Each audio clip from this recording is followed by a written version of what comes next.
Kunan niyo ako ng picture mamaya. Hi! Nice to see you. Thank you for coming. Unang kayo.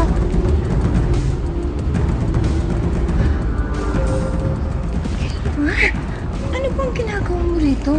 Bakit hindi mo sinabi sa akin na ang boss pala ng girlfriend ko, si Rita? Bakit nagtanong ka ba?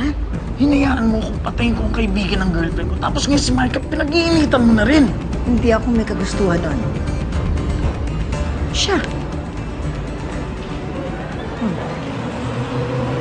Nay! Nay!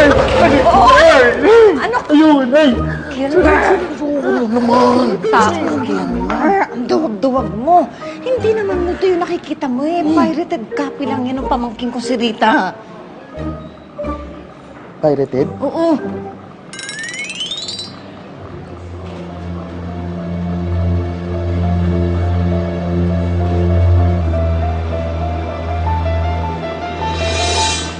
Pirated?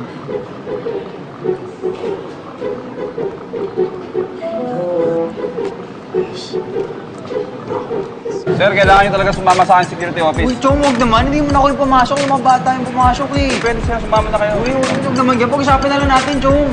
Sige na. Sumama ka na. Sige, Chong. Teka! Ayaw pumasok dyan. Kilala kita. Hindi ba ikaw yung dating nagligtas kay Ma'am Rita? Ay, oo, miss. Ako yun, ako yun.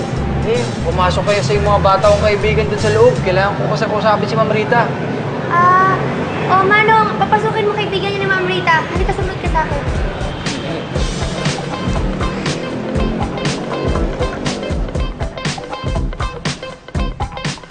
Ano ba ang ginagawa mo dito, Kilmer? Hindi ba binayaran na kita ng buong buo?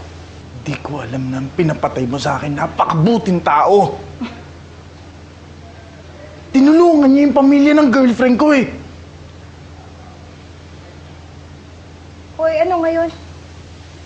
Anong problema? Nararapat lang yun kay Rita.